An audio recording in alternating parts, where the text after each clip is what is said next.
Happy birthday. Thanks. Today is the day.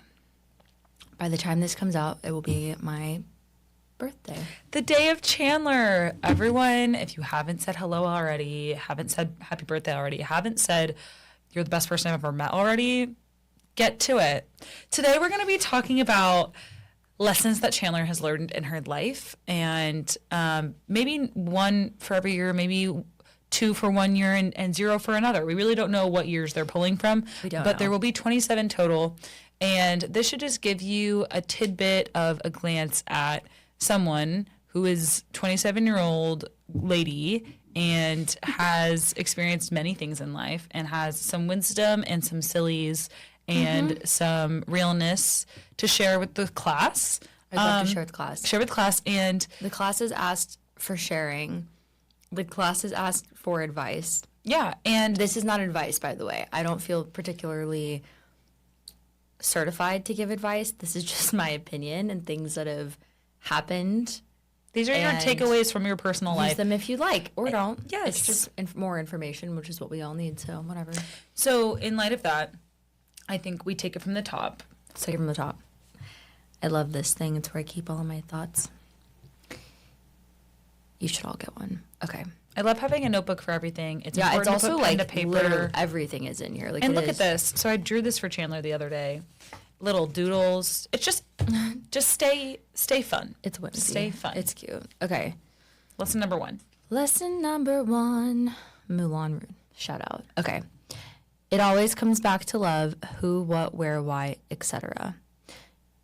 Just to preface what I'm going to do for each one of these points is I'm going to bring in a little bit of contextual evidence or concrete details that have helped me kind of figure out why I feel and think the ways that I do. I read a lot. I love music. I love art. I love all forms of art.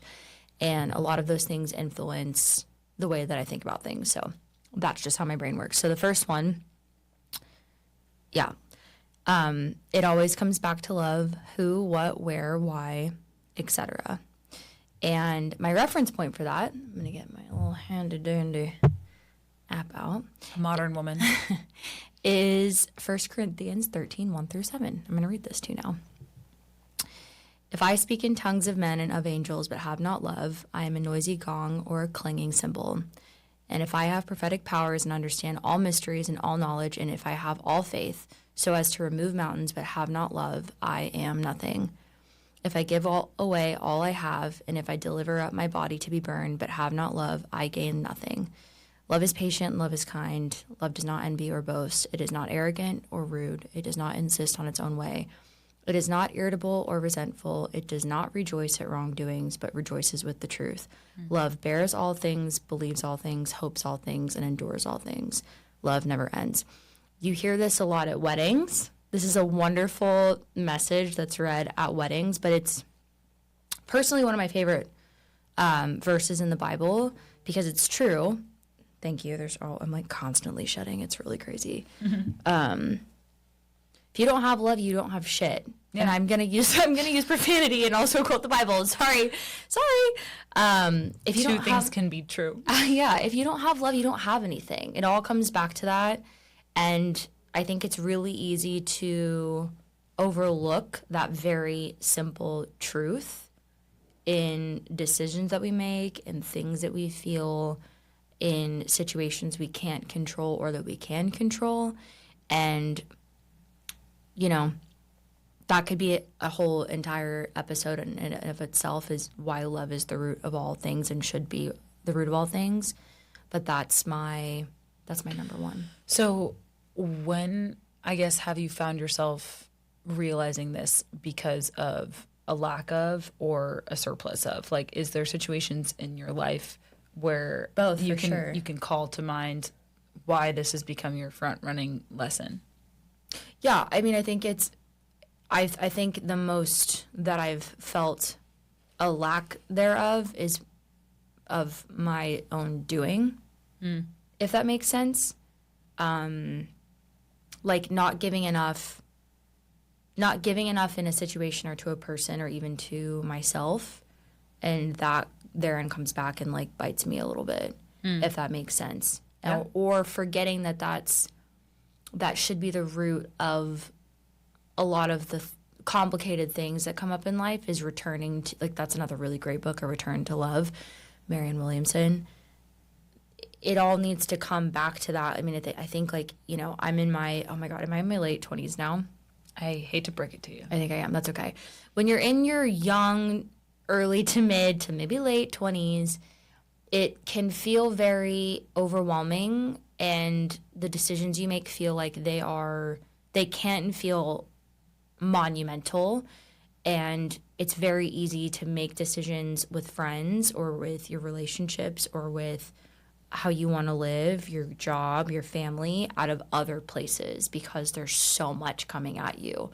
I want to be successful. I want to be considered a certain way. I want to do what I want to do. I want to blah, blah, blah, blah, blah. But I think if you can really, like, layer in love to the very foundation of it. Yeah, and, like, chase down each of those other reasons. Like, where is funnel it love back in this down thought? Yeah. to it. Yeah, It's so fire. that's my number one. That's a great number one. Yes. Okay, moving on. Number Moving two. on. Number two, you can do more in a lifetime in less than a year than you think. I've heard Tony Robbins say I this. said, what a riddle. I've heard Bill Gates say this. I don't know who is the originator of this quote, but it is a very good quote. And now I'm saying it. And now I'm saying it. You can do more in a lifetime and less in a year than you think. We give ourselves way too compressed of a timeline to accomplish things. Yeah. And when we do that, you give up too quickly. And you can feel like a failure at something yeah. that you maybe wouldn't fail at if you just If you gave yourself the more proper time. amount of time.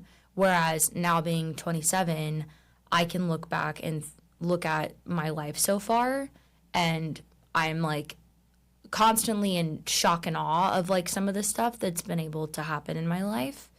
But if I look at it like even now, from what month are we? We're in August, so like 8 months. An 8-month look back, it doesn't feel like a lot's happened in 8 months, you know? Yes.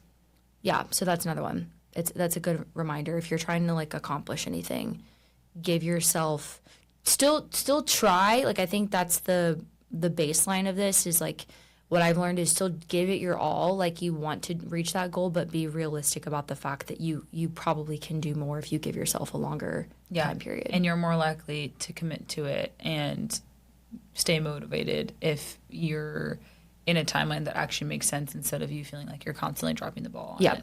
Yeah, That's exactly. fair. Okay, yes. Yes. 3. For the youth. For the youth, for me, for you. Number 3, moving my body will always make things better. No quote for this one. There's no supporting evidence except for science. I have a quote. Do it. You may regret not going, but you will never regret going to move your body. Like, Okay. after you move your body, you're never like, I hate that I did No, that. ever. Not once. But there are often times when you want to and you choose not to that you're like, man, I wish I did. Yeah. So err on the side of being proud of yourself and confident in your make decision. yourself do it. Go. Well, my side note for that is movement is for the mentals. That's also something that I've learned in my 27 years of life so far is I think that, I mean, I was taught exercise, I feel like, in a very different way than most people because my sport was dance. So it's not like we had like a gym training session. Like you were there. We had all of our like I was there. bar and warm-ups and things like that. And it's very different than, like if you were to play soccer or something. So an exercise routine was introduced to me in college, which is probably not the best time to be introduced to an exercise routine because a lot of it was aesthetics driven. Yes. Instead of strength driven or mental resilience driven or proving to myself that I can do something over and over again, even if I don't necessarily have the want to do it. And now that I'm older, I genuinely go work out because it's not a punishment. It's because it's a reward for, Ooh. do you know what I mean? Ooh. It feels good. Ooh. Like, I don't, when you're younger and you go into like your class and you take your class and then at the end you're like, where's the 6-pack? Yeah. I don't know. I don't understand. I just did a million crunches. Now I walk out and that's not even a thought in my mind. But it was for a really long time. Yeah, and I think you do still have physical goals. Yeah, And I think of course. there's so much of fitness that's physical, but I agree. I think fitness at least was taught or introduced to me kind of an over rotating on the physical aspect and didn't even ever acknowledge that there is a mental aspect. Yeah, Which, by the right, way, that part. when you are doing it for the mental reason and then you are more mentally present in that instead of like thinking about the outcome of it the whole time you're doing it, you are connecting your mind to your muscles and actually probably working them out Harder. better. So Yep, that's facts. get the brain involved. Love it. Love it. Number 4, if you don't have faith, you have nothing. Super similar to number 1. Faith and love kind of go hand in hand. They're cousins. They're cousins. Yeah. One gives you the other. If you don't have faith, you have nothing. My quote. I have notes. I'm telling you. I really Get your prepared quote, for this girl. thing. And I like this one a lot for this purpose. I believe in God like I believe that the sun has risen, not only because I see it, but because through it I see everything else. C.S. Lewis. These are not in order, by the way. They're just 27 things. I don't have anything in my life if I don't have my relationship with Jesus. And I thought the C.S. Lewis quote is a really beautiful way to conceptualize that. I think C.S. Lewis does a really fantastic job of painting a story that's digestible and meaningful about faith in general. Agree. I think there's aspects of faith that are really confusing, and I think multiple times in the Bible it talks about how there are certain things we will never grasp, Yeah. and that's not our business to grasp because we're not God. Which honestly, Yeah. And thank goodness. I love that because I'm such a tinkerer with things. But you know what's it's cool? nice that some things just are because They just are. how they are. But every time you're curious about why, God's not like, what the heck?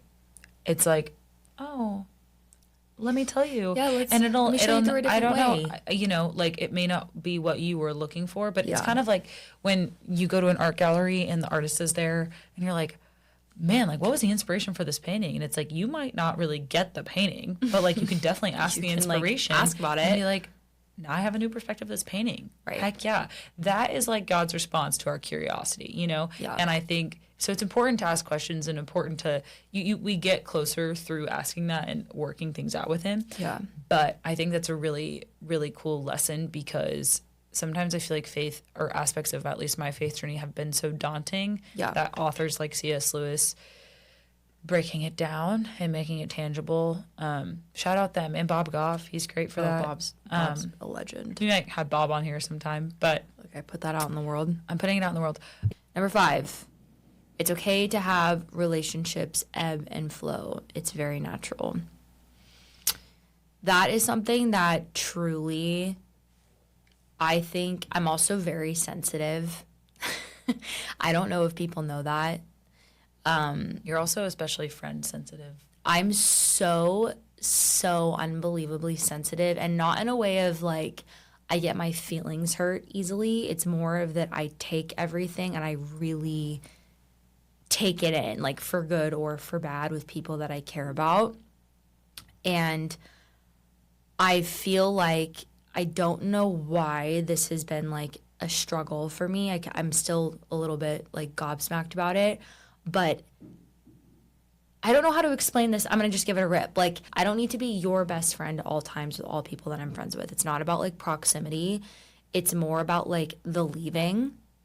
Like, I don't really think there's anything in life that prepares you just for the leaving because no one talks about it. The leaving is very, we learn the leaving in romantic relationships. You learn it with your, first crush, or when they decide to take somebody else to a dance, or when you have your first breakup, or whatever. You learn the leaving romantically, but you don't really learn the leaving so much with friends. And it's not always for negative things, Sometimes it's life circumstances. Sometimes it's time and space. Sometimes it's, just a temporary thing. But the leaving for me in my life with friendships has been so unbelievably painful. And I'm being really vulnerable right now, but like more painful than probably like most other leavings, which is kind of wild. And I don't know if it's because I think you and me and our other sister are extremely close. So I take like girl friendships really to heart. I don't really know what it is. Anyways, it's taken me a very long time to realize that it's a very normal thing that happens in life. It is not something that means you or even the other person have like a fault of yours. It's just happens. Like, I've moved a few different places. People get different jobs. People get married. They have a baby, you know? Like, something crazy is happening in their life, and it prompts the leaving. And, like, honestly, learning how to deal with it for me has been especially hard. But now I can say, like, going into this new year of my life, it does not affect me in the way that it used to. And I just think it's important to know that it's natural to have your relationships ebb and flow. I love that. I have very little to add except for I think a piece of this that has evolved for you that was really hard, and I think is hard for many people, but especially people in our generation, is also how you gauge your success as a friend. Oh, yeah. And well, that's a good point, too. Am I successful in my friendships? And I think, you know, too often that comes from this narrative that it is a tight-knit 8-person friend group. Mm-hmm. Everyone's everywhere all the time. Everyone could hang out with everyone one-on-one. That happens, and that is awesome. Yeah, that is also not always what happens. Maybe not even frequently what happens. Right. And your success as a friend is not gauged on, you know, how many friends you have, what the friend group looks like, what you guys do together. It's, you know, like how safe you feel with each other, how much joy you feel with each other, how long you could go without seeing each other and still know that there is a deep care that you could go to them for anything. Mm-hmm. It's the quality of the friendships, not the quantity or what it looks like or what the time passes as. And I think that is something that we've both struggled with at different times. I've always been a floater. I have a million different pockets kind of or little. Me too. Yeah, like I think that's part of the reason, you know, like it can be especially odd if you're a bit of a floater. Floater is like not really the right term. It's more of that I genuinely would like to be friends with most people. Yes. I like to talk to people. I don't like to feel stuck in like groups or relationships. I think that like obviously the older you get, the more of a flexible situation it is. But when you're younger, it's like your group's your group and that's it. And like you do what they do. Well, and if you're not in a group, you feel like a loser. Right. And like I also was like, again, being super sensitive. People that always stuck out to me that like were a little bit by themselves or did not have that like group, I felt like a bleeding heart. Like all I wanted to do was like make sure that they never felt like that, because it feels awful to be alone. I literally cry talking about it right now. Kids that like leave other kids out, and I know it's like it's a normal human thing, and we all do it, and I don't know why. It makes me so sad. Yeah, it's like self-protection, but there's no need for it. Yeah, it makes me sad. But anyways, it's normal, and that's, you know, just don't take it on. Don't take it on. Well, you know what? The thing about it is this is one of those life lessons that someone could tell you, don't worry about it, don't worry about it, it's natural, it's natural, it's natural till you're blue in the face. Yep. And you just got to learn it your own way. Yeah. That's you got to go through it on your own. That's number 5. Number 6, influence is omnipresent. Keep your wits. We have an entire episode about this one, actually. Yeah, go find it. This would be number 20, so it's not that far down. This is just one that's been like percolating for a really long time, and I think now being more in this kind of a space, I'm on the internet more than I have been. It is ridiculous how much influence is constantly coming at us, and it's not just from a social media perspective. It is life. And here we go. Like the box that people want to stick you in, it's exhausting. And God love everyone, because I don't really think that people are out there meaning to do that. It's just this like weird cultural societal thing that we've all decided to just like to play a little bit of Jenga with people. I don't get it. And no one likes the box. And no one likes the box. That's what I'm saying. It's like people in the box don't like the box. People outside of the box don't like the box. People like half in. No one likes it. Like, what if I want to do a circle or a triangle? I don't know. But the box. Or just like free float. Free float. Yes. Zero gravity. Yes, a little zero gravity, a little Jackson Pollock, if you will. Oh. You know what I mean? Like, I want to be like that. Not like this. How I'm trying to be at 27. The point is, it's not just social media. It is when, like, I'll just use me for an example since this is my birthday episode. Like, happy birthday. Because this is my birthday. I'm a Leo, by the way. So, okay. When are you getting married? When are you having a baby? When are you buying a house? What are you doing next? What are you doing next? What are you doing next? What are you doing next? What's after that? What trip are you going on? Where are you staying? You're not staying there. You stay there. Where are you having dinner?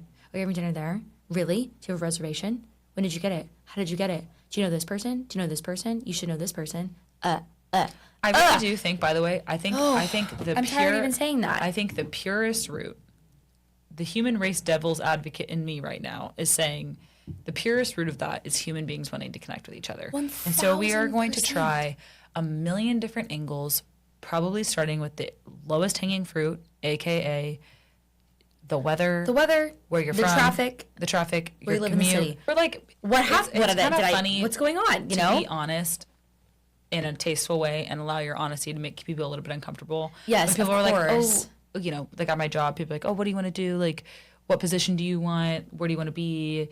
And I'm like, I don't know. And they're like, all right, but like, have you thought about this and this? I'm like, yeah, like I just really don't know. Like I like it all. I like everything. And then they go, you know, it's important to keep your options up. Like all of a sudden, yes, it's like you've displaced the idea. So now they have to join you being out of the box. And that's what a wonderful invitation. Here's an example. Come outside the box. Come outside the box. Here's an example. I have a podcast. Oh, you have a podcast? Tell me about it. Blah, blah, blah. That's great. Do you guys have any sponsors yet? Yeah. Which ones? Blah, blah, blah. You should really use this one. Blah, blah, blah. Okay. Are you on social media? Yeah. Are you posting all the time? Kind of. You should really be doing this because this is how you... Thank you. And thank you for the information. I'm going to take that in, but I'm not going to let it derail everything else that I'm doing. You take it in. And this is the point. This is the birthday point, is you take it in, you get... This is the present. Yes. You take it in. You're prepared to take it in. Then you take it in. You take the piece that's valuable, but you don't let it derail where you were at prior to that conversation. That's what I'm saying. You don't let it derail who you are, what you were wanting to do, and the peace or joy that you were feeling in that day. No, you can't be doing that. And that's not a rat on people. No. We all do this to each other. It is super normal. Don't stop doing it if you like doing it. It's okay. I do it. The point is, when this is happening, remember who you are. Remember what you think, what you stand for. Allow yourself to take in new information. You're always allowed to change your mind. Whatever. But it doesn't have to make you act or do something differently. That's the point. Moving on. Point 7. Harboring anger and pain is lonely and ages you. Let it go. Oof. Let those wrinkles talk. Let it go. And let me tell you, the Bible's coming back out. What I was going to say is... You don't find yourself angry all the time. I am not like an easily heated person. I get super pissed off and angry, of course. So you don't have a short temper. I don't... That's what it is. I don't have a short temper. Thank you. God. Thank you. You're welcome. Beautiful words. Okay. Ephesians 4, 26, 27, and 31, 32. Be angry. Well, love it. Be angry and do not sin. That's the key. Do not let the sun go down on your anger. Okay, moving on to the next one. Let all bitterness and wrath and anger and clamor and slander be put away from you along with all malice. Be kind to one another, tenderhearted, forgiving one another as Christ forgave you. It is okay to be angry. It's healthy to be angry. You should be angry. There's plenty of things you get pissed off about. Do it all the time. It's all good. Just let it go. Figure out a process to let it go. Pray, meditate, work out, stare at the sun, stare at the moon. I don't know. Do something healthy for yourself. We need to figure out, someone very smart that I know said this to me today. Our emotions are very easily accessible, but us as humans stuff them or numb them out. And then when we do that, you wait and wait and wait, and poof, it's not good. You got to let it go. You got to figure out a way to let it go. It does age you. I really do believe that. So anyways, that's my 7th point. Number 8, equanimity equals freedom of heart and mind. Breath work helps with this. Do you know what that word means? No, I'm assuming it has something to do with equality or horse, so I'm confused. Oh, equine. That's really good. Thank you. I know Latin. You do. You're such a smart girl. I know you do. Brandon Parrish, major shout out, taught me this word. Equanimity is a state of calmness. You know, when you learn meditation and you hear about letting the waves just wash over you, crash, and then let them go back out, that's equanimity. Staying in a state of being able to come back to peace and calm at any point in time within your heart and your mind is super freeing. Well, going back to point number 7, like, you get angry, get mad, get sad, get down, and then figure out whatever it's going to take to let it go. Come back to being calm. And Einstein has a really good quote that I like from this one. It's like really cute and simple. Life is like a bicycle. To be balanced, you must keep moving. Don't sit in it. Point number 9. That was so profound. I'm ripping. This is so good. Took me 27 years to get here. Just kidding. Okay, number 9. Nothing and no one is perfect, including you. It's exhausting. I'm about to tattoo that on my forearm. Gosh dang it.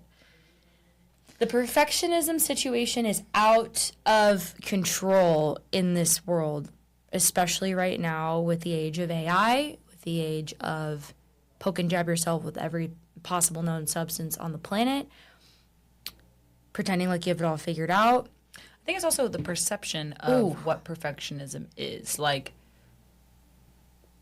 perfect doesn't exist. And if it does, it doesn't. By the way, on earth, it was Jesus. There is not, like, where did this... I don't know. For every category in life, physical appearance, and that can go down to the nitty-gritty of, like, body, hair, teeth, skin, lashes, everything. And then it's, like, your job, what your title is at your job, how much money you're making at your job. Yeah. Perfection, like, achieving a level of perfect... Who came up with this level? What are we what is this? Yeah, it's an interesting thing to kind of pick at because perfection means something different to a lot of people. Mm-hmm. For me, it's also changed throughout my life. Like, obviously when you're younger, or at least for me, like, a lot of perfectionism was pointed back towards how I looked.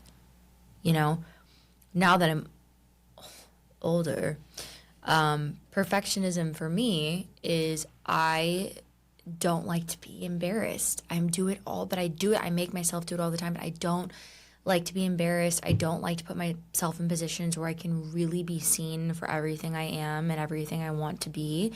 And it's exhausting doing that. And I also limit myself. I totally limit myself. Right. By not allowing myself to be messy and to be unperfect and to be unscripted, like, in life and, you know, in work. Like, it's very, very difficult.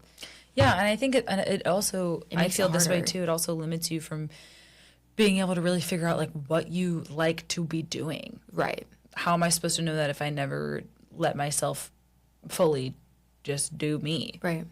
And the thing that helps me remember that point is a John Steinbeck quote. And now that you don't have to be perfect, you can be good. And it's a very freeing thing to just mull over. I like that one a lot. Point 10. Vulnerability is a superpower and people will like you more. That is super self-explanatory, I think. It is the most terrifying thing to be vulnerable. It feels like shit a lot of the times. And I'm not... Vulnerability, I think it's misconstrued as, like, you don't have to say everything. Keep it to yourself. You don't no have need to to say dump. everything. Just be you authentic. Don't have to, just be authentic. Like, kind of like, you know, me being a little bit vulnerable about point number whatever it was, 5, about, like, friends and relationships ebbing and flowing. Like, these all kind of, if you're not, like, picking up, they all kind of tie together. Like, perfectionism is the killer of vulnerability, which is the killer of closeness in your relationships. The more that you pretend you have to be something, the less you actually get to show yourself. And a lot of the times, this weird person that we've decided we need to, like, shove in front of people that's like a mask for who we really are, people don't like them. Yeah. They don't like them. it's just the truth. They want to see the real you. And when they get the little, like, beautiful little cracks and the glimmer of it through, they're like, oh, I kind of like that. It's kind of nice. Let it out a little bit more, you know? It's refreshing. Just don't be, it is scary, but, like, don't be scared. So I like that one a lot. And I will say, like, in vulnerability at the same time, remember to guard your heart. It's not your responsibility to, you know, open it to everybody. That's, like, a very personal thing. Vulnerability doesn't mean giving everything out to people. So, point number 11, call the cringe police. Oh, shoot. Oh, yeah. That's the point? No. Oh. I'm preparing you for what I'm about to say. Okay. I'm ready. Number 11, sexy and confident is not a number. It is not a weight, a percentage, or a size. It is your energy. Wait. I'm not calling anyone. I love that. I don't think I need to say anything else. I think that especially as women, and especially today, we feel it more just, I think, because it's, like, advertised more. You don't need to dissolve or shrink yourself to be confident or to be excited about doing something or wearing something or saying something or being someone. It is a total mental, energetic self-respect. It's not even a self-love thing. It's a self-respect thing. And I think I'm 27. I was born in 1999. Like, I missed all, like, the crazy Y2K. Yeah, like, I mean, those days I feel really bad for millennials. I had to live through that where it's, like, constant. Oh my God, they're doing it again. I saw this with Dua Lipa the other day. They're body shaming again in, no, like, a is lot back. in the but she's, like, the hottest person on the planet. So give me a break. But Or, like, the pregnancy rumors when, like, a woman. oh my God, it's insane. Yeah. We don't need to be shrinking ourselves, like. And that's all I'll say about that. Number 12, delusional optimism and confidence is super underrated. Go for it. That's kind of my life motto. If I feel like I've mentored a decent amount of people, especially college students at this point in my life. And that's the number one thing I say to them is, just freaking stay delusional. And stay delusionally optimistic about what you can accomplish. I think, you got to have a little splash of reality in there every once in a while, but, like, not really. I think as long as you're being kind to other people and true to yourself, have a rip. Go for it. You don't really know. And my favorite quote that reminds me of that point, everyone thinks this is a Nietzsche quote. I actually think it's source unknown, which is kind of amazing. And those who were seen dancing were thought to be insane by those who could not hear the music. Not everybody will hear your music. And that's okay, because you keep dancing your little ass off. I don't know why that made me want to cry a little bit. Because it's a really good quote. I think it's funny that our life mottos are obviously, like, twin sisters, but fraternal, because they both have a theme of confidence. But I say this to everyone, and this is also my biggest piece of advice to myself and other people, is if you do anything with kindness and confidence, the outcome is not your problem. Oh. Yeah, did you make that up? Yes. Oh, a Mertz quote. Unless it carried itself to me on the way. Oh, yeah, that's, wow, outstanding. I need to add that to my Same list. thing, though. It's just, like genuinely, kindness and confidence goes the longest way. Yeah, I like that That's a not lot. the same thing as fake it till you make it. Mm-mm. It's not the same thing as not being humble enough to be like, I don't know, teach me. Ooh, It's being confident so enough to say, I don't know, teach me, and being optimistic enough to say, the world won't end if I ask this question, and kind enough to ask it nicely. So, anyways, facts. just love that about us. That's nuts. Really good. 13. Oh, whoop, whoop. Cringe police is back, baby. Stop getting embarrassed. No, this is embarrassing. Like, it's only embarrassing because I, like, sat there and was like, yeah. Yeah. A happy burger is better than a sad salad. It's just food, bro. It's true. And there's scientific proof for this, okay? I'm not saying go out there and have a burger every day of your life. That's definitely not healthy. You know what's healthy for you. Go do that and be that. What I'm saying is the mental strength that you allow things to have is completely up to you. You do not need to be making yourself do something that does not feel right. Your body will literally ingest it and digest it completely differently. Because of your stress. Because you're fucking unhappy, because you're stressed, because it's not an enjoyable experience, because you're not seeing food as fuel, you're seeing it as some like weird arbitrary number that you have to get to or not get to. It's just weird. And the more you overthink it, the worse it gets, the harder it gets. I mean, it's not hard. Eat whole foods, eat your protein and fiber, and have some water. Like, everything else is secondary. Whatever. Moving on. That took me all these things have taken me a really long time to figure out. There have been so many different times in my life where I start on Monday, or I try this thing and that thing and this thing and that thing, and like all of it was fueled by this like self-hatred is very intense, but like, sure, to want to be better, smaller, just like dissatisfied. Different. Yeah. Nothing from love, not because like I wanted to feel good or feel my body or have more muscle tone or whatever the hell it was. So it's just food. Number 14. I will always be addicted to changing my mind. Oops. I like my little side notes that I wrote in these. That's how your brain works. Yeah, I change my mind a lot. I think I was taught by external forces very much growing up. Not mom and dad. Mom and dad just let it ride. Thank you, CJ and Andrea. Free birds, those free two. birds. That you have to know what it is you're doing at all times. And it is you're locked in. And you're going to do that and you're going to see it through. Well, and wow, if you don't know, you're not serious. Correct.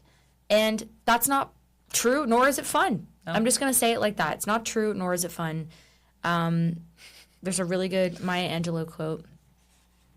Love Maya. I hate boring lies. God, ew. Blah. Who said that? Miss Maya. Forgive yourself for not knowing what you didn't know before you learned it. And that's okay. I think it's easy to, have regrets, or I would have, if I could, if I wish, you didn't know, and it's okay to change your mind.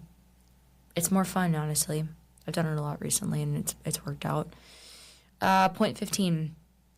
Give others the benefit of the doubt and kindness. You don't know what's up. That's just like a really good thing that most of our moms told us when we were little. You don't know what other people are going through. It's really true. I learned that. I actually feel like that's a lesson I learn on a daily basis.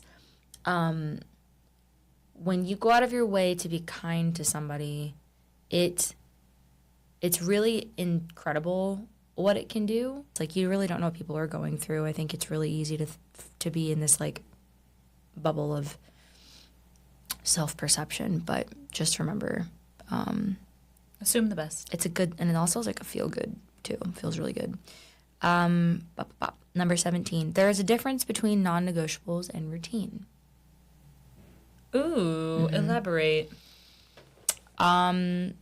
Routine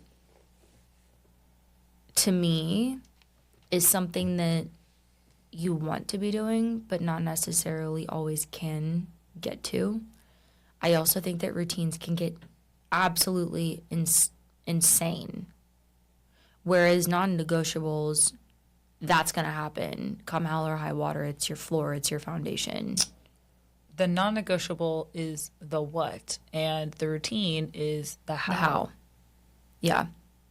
And I think narrowing it down to non-negotiables for me has helped simplify a lot of the stuff that I try to accomplish in one day. And I got a good Aristotle quote if you'd like to hear it. Haven't heard from that guy in a while. We are what we repeatedly do. Excellence then is not an act, but a habit. Your excellence is dependent on your non-negotiables. And that does not, by the way, like another thing too, just to emphasize, routines and habits have become so health focused that you forget there's other things in your life that also should be non-negotiables. Like spending time with friends or having a date night with your partner that's not a movie or screen. Waking up at the same time, whatever it is. But it doesn't always have to be like, Workout class. hit your protein goal or whatever. Yeah. Okay. I'm like getting lost. I keep forgetting where we are. Okay. Oh, this is a good one. Number 18. Chill the fuck out. Ooh. Most of the time, it's not the end of the world. Yes, I have embodied this You have. so hard in my 27th year, and I don't know if it's because the conditions that I'm in now have allowed me to like shed a little bit of my type A-ness that I've had to create almost. I think a little. I'm like whatever what do they call it, type C. I can like flip. But super type A Chandler was like all the time about everything. It had to be planned, it needed to be scheduled, it needed to be in the calendar, it needed to be color coded. There needed to be a backup option to the backup option to the backup option. No sleep, no sleep, no sleep. Freak out all the time. And it's so exhausting. And the more that I've just kind of gone like this to stuff, oh my God, it's so much easier. So much easier. You just hold life a lot more open-handed. Way more. And it's like, stuff can just like, oh, it feels so much better. And I like this quote by Brendan Burchard that says, stress is self-created, and I've decided to stop manufacturing it. That is like a fabulous bar that you would see on a sweater and be like, I will own that. Yes. Obsessed. We're almost there. Put that on a trucker hat. Put that on a trucker hat. Chill the fuck out. Number 19, it's okay to have a vice as long as it's not harmful. Let me explain. Vice in my context is a bad habit, not like a mortal sin, okay? Yeah. Because the definition of vice is it can go both ways. I'm just clarifying. It's a bad habit. This is obviously a bit tongue-in-cheek. My point in saying this is it's a little bit tied into the whole perfectionism thing. You don't have to do everything perfect. You do not have to be doing the same thing every day. You don't have to be, like obviously, like I said, not harmful. If you want to have a drink every once in a while, you're allowed to have a drink. If you want to have a cigarette every once in a while, you're allowed to do that. Let's not make a big deal out of nothing. You know what I mean? Yeah. It doesn't need to be so serious unless you're harmful to someone or yourself. It's just like not the whole enchilada. It's just not. It's just like, oh my God, it's boring. I'm bored. I'm bored of the perfect I'm bored. It's not interesting. narrative. It's not interesting to me. And I just think you're allowed to have like a bad habit. Like, God forbid. It's okay to have a little bit of a bad habit. Technically, being on Instagram, if you're not using it for work, is a bad habit, in my opinion. Like, more than 15 minutes a day, what are you doing on there? We don't know. That's a bad habit. It's okay if you do that every once in a while. Like, everyone just needs to chill out. That's my point there. Okay. These last few ones are, like, both serious and silly. 7 more. Number 20, just do some creative shit, stuff you liked as a kid. It's healthy. My favorite movie, or one of my favorite movies, is The Dead Poet Society. Great film. Everyone knows this quote if you've seen it. This is the character of John Keating, played by Mr. Robin Williams, R.I.P. Love that biggest man. icon. Yeah, favorite. He talks about engineering and business and law are noble pursuits and necessary to sustain life, but poetry, beauty, romance, and love, these are the things that we stay alive for. Remember to keep a little bit of that life in there as you're going about your day-to-day. Just do some creative shit. You know what I did today? This is actually really good. It's an easy one. I got yarn, like the embroidery, or maybe that's thread. Thread. I got some thread that we would use for embroidery, and I've started like wrapping them around my wired headphones in like different colored blocks. It's like so fun. I had a great time. I love Did that while I was reading. I love that. Yeah. I love that. Number 21, finish each day and be done with it. Tomorrow is empty and new. Let it go. Wash it off. Sometimes you physically have to wash it off and take a shower and let it go, but finish each day and be done with it. That it comes from Ralph Waldo Emerson, legend. Yeah, that's it. Finish each day and be done with it. Tomorrow's empty and new, and bring your full self to the next day without leaving some of yourself in the past. I think it's easier said than done. I think that's a very stoic perspective, but it's a good one to try to accomplish. I try to do that. 22, surrendering your authenticity is not worth gaining approval. It feels bad when you do it. It feels fucking terrible when you do it. Genuinely terrible. And I can think of so many times that I've done that or I've allowed that to happen and I haven't course corrected, and you just, that's one of those things that you sit there in the shower and you like replay the conversation in your head. It's like, that to me is the most personal experience of the word icky. Icky. It feels so You're like, bad. I can't. Yeah. I do not resonate with whatever that was at all. At all. Yeah. Yeah. And I like this quote. It's true. It's not worth it. It's not worth that feeling. It's not worth it. And then it's like, maybe it's guilt or it's shame or it's embarrassment or it's anxiety. And then all of a sudden you're spiraling for what? Just not being yourself? Not worth it. Right. And this I like a lot. It comes from a book called Repression of Vocation. Many repress their calling because they do not know how to defend and protect it from the judgment of others. And that is what surrendering your authenticity is. It's terrifying to put yourself out there and to be yourself. Everyone is super opinionated, which is not necessarily a bad thing as long as you're like, not being mean. And until you learn how to protect and defend who you are and what you're called to do, it is so easy to just like let it slip and yeah, okay, sure. But it feels terrible. It really does. That's probably the one out of all of these that's taken me the longest to get to. We gotta all be learning how to protect and defend Yourself.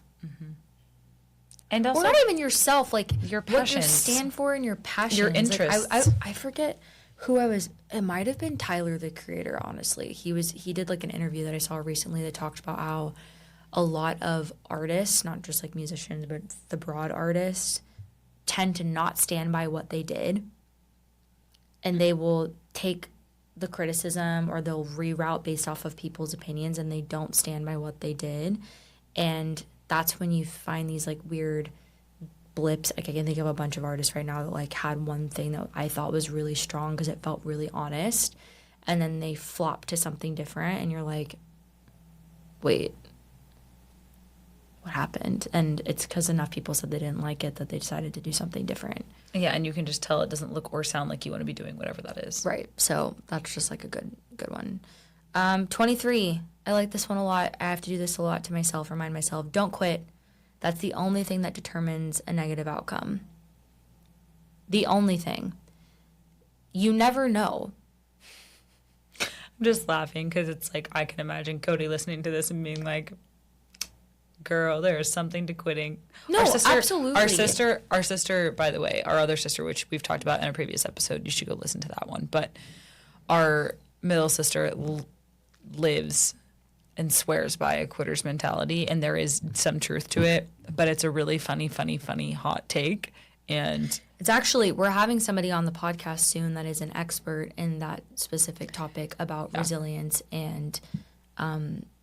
It's a cool topic. It's an interesting topic, and my point with that, the don't quit, is not like, if you really want something, you don't know what the answer is until you fucking keep trying over and over and over and over again. Yeah, it's not don't quit something that's making you miserable. It's don't quit the thing that you really love to do, but you're scared. Yes. Don't ever, not for 1 second. You are the only person that can decide when it's over. You have that full power, which is really freeing if you like let yourself take that in. Almost there. 24, clap for others, praise others, love others, be a villager. Cannot have a village without being a villager first. Someone else's win is also, not your like, loss. Clap for others until it's your fucking turn. I'm sick and tired of seeing people shit on other. I'm like, really, like, let's not tear other people down and out of jealousy or out of spite. Yeah. Let's not rip them a new one. Let's not judge them because you want to accomplish whatever it is they're accomplishing. Someone else's win is not your loss. And God bless you. Like all of us, whenever we get to that moment of whatever it is that we want to do, you want people clapping for you. You want to feel supported. Do it for others. Yeah, and I don't know why people think it feels good to be like, haha, look at them. Because it's like a weird social thing that we all do. I think the term for it is called like schadenfreude or something, or fraudenscheid. We're like, I actually think those are two guys, separate things. pause. Chandler's speaking German. I think it's actually called schadenfreude. It's when someone else's demise brings you joy. Yeah, and there's definitely like a social dynamic around that where like that's why bullying is a thing. It's like making fun of people, but just don't do that. If you want a village, you got to be a villager, and that's that's that. And like, don't do it for this reason, but like, you will get your flowers. Like, I'm sorry, energy begets energy. Like, kindness begets kindness. People are attracted to your level of celebration and authenticity and joy. Like, it'll come around. But I will say, like, it's on the list for a reason. These are all things I've had to learn. I have not always been this person. Yes. And also as a girl, you are not taught to do that. I'm sorry. No. You're not. You're taught as a girl that other girls are your competition for men, for success, for beauty, for anything. Absolutely. We are the meanest to each other because it's what we're taught to do. 100%. No girl ever is dressing for a man. And I'm just going to say that. We all know that. 25. Worry is just imagination. We suffer more there than in reality. Yeah. There's no point. Unless there's a real situation, why would you do it? I don't know. It's the weirdest thing we do as humans. It's amazing for a lot of reasons. Like, our imaginations are so fascinating to me. I agree. Saw I think you say Anya Joy Taylor, you know, that really like striking actor with the white hair and the dark eyes. I can't think if she's been in a bunch of stuff, but she's very talented. Every morning when she wakes up, she immediately turns over and writes down her dreams because she's so fascinated with the state of imagination, which I think is really cool. A lot of awesome stuff can happen in there, and a lot of terrible stuff can happen in there, and we make it worse in our heads than it is in real life. And I really like this quote from Mark Twain, which is, "I've had lots of worries, most of which never happen." And if you sit there for 2 seconds and think about your life and all the stuff you've ever worried about, what actually has occurred that warranted all of the stress that you caused yourself? Probably like less than 5%. Outside source, go read Matthew 6. Okay, yes. 2 more. Don't rush anything that you want to last forever. Aww. That's a really good one. That makes me emotional because it's like it applies to a lot of things in my life right now. Oh, I love that. I love it too, and I have to remind myself of that every single day because I think shit moves fast right now. And if you want something to last forever, you really want to take your time with it and be gentle with it and be thoughtful about it and really be in it in every stage of whatever it is. And it's sometimes it can feel like you're wrong or you're not doing it right if it's not happening immediately. And I really like that one. I read that one to myself a lot. Don't ever rush anything that you want to last forever. And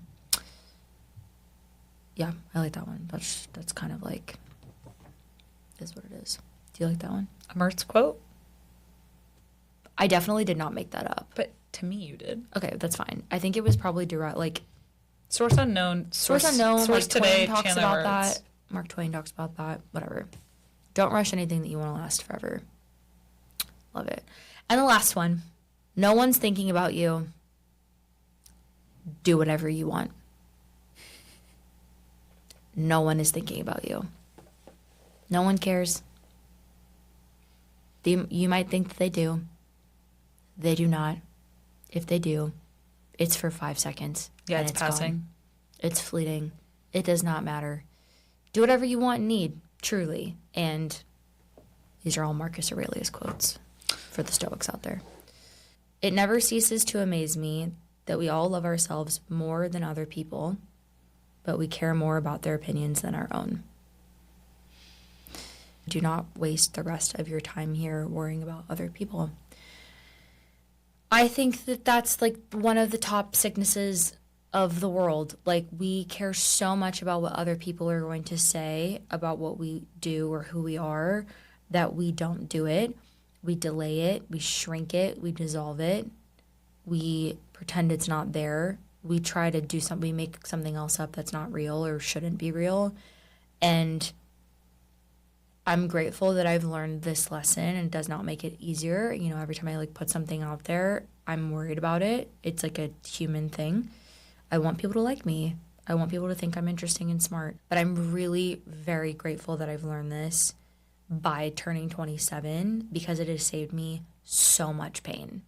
Yeah. And also, So much. I've talked to so many people that are in their 50s that are like, I wish I would have known that when I was younger. I would have done things differently. And you don't want anybody to feel like that. you don't want to deprive yourself of the possibility and replace that with what ifs. And I also think you don't want to deprive the world. Like, that sounds so silly, but No, it's we were true. each put here with such specific passions and skills and talents. And I'm saying this to myself, but it gets me fired up because I believe in God's design. Like, Yeah. when we don't live in accordance with who we are or what we love or Yeah. our passions or our interests, we are depriving the world of what we were put here to fully do. And you could Yes. have such a larger ripple impact by living in alignment. Yeah. And I think if this is something that you struggle with, which like it's something that I struggled with for a really long time, and I find, like I said, fleeting moments where it comes back. Think about someone that you admire a lot. It doesn't have to be somebody famous. It probably is, because like we tend to admire people that have done really great things. But think of somebody that you respect and you admire. It might be an actor or a celebrity or an athlete. God, we love athletes. Like an artist, a theorist, a thinker, whatever. It could be anyone. They were just a normal person before they were who they were. They were just a regular little girl or little boy. They were just a person with dreams and thoughts and goals, and the only difference between you and them is that they went for it. You do not know what you can do until you just let yourself do it. And it is so scary and so painful. Like, that's my learning lesson of the year, is being me and doing what I'm called to do and going through with it is fucking terrifying. It has not been easy. I have not been overwhelmingly supported about it. I haven't been scared shitless. Like, all the things that make you want to not do something because it feels awful, it feels bad, it feels scary, it feels bleh. Why don't I just stay with what I'm doing? It's working, it's fine. You don't know till you do it. And you can always change your mind. And it's okay to do that too. And all of the things that I've said today are like this. Oh God. They're all intertwined. You need faith and love and all of those things in everything I said. But yeah, those are my my top 27 things that I wanted to share broadly with people about just like the larger learning lessons that I've been fortunate enough to learn at this point in my life. And it's just information. You don't have to do anything with it, but you might want to. I hope this brings you a smile and some perspective. And if it's your birthday today, happy birthday. Happy birthday to all the Leos out there. Cheers!